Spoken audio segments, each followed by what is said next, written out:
ඉතින් IPL එකේ 6 වෙනි මැච් එක තිබ්බේ රාජස්ථාන් රොයල්ස් සහ කොල්කතා නයිට් රයිඩර්ස් අතර. ඉතින් ප්‍රථමයෙන් පන්දුවට පහර දෙන්නේ රාජස්ථාන් රොයල්ස් කණ්ඩායම.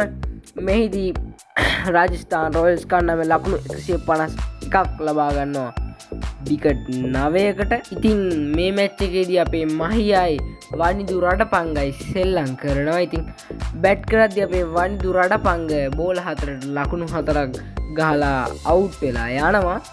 ඉතින් මේක චේස් කරන්න කොල්කතා නයිට් රයිඩර්ස් ටීම් එක එනවා.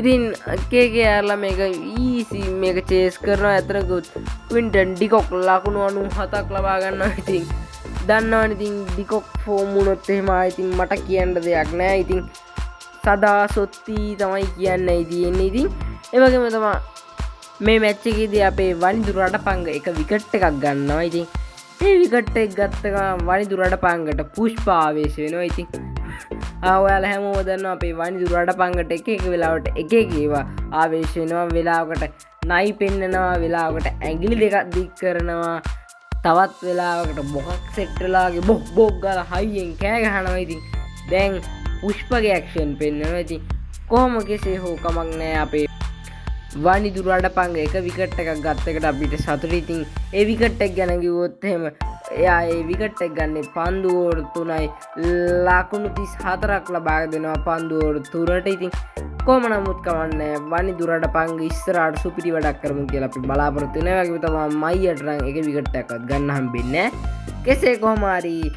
RRලා පිට දෙවෙනි මැච් එකක් පරාද වෙනවා. ඒ වගේම තමයි අපේ KKRලා ෆස්ට් මැච් එක පරාද වුණාට සෙකන්ඩ් මැච් එකේ හොඳ කම්බැක් එකක් දෙනවා. KKRලා ඉස්සරහට හොඳ දෙයක් කරොත් හොඳයි කියලා බලාපොරොත්තු වෙනවා. ඉතින් බලමු අපි ඉස්සරහට.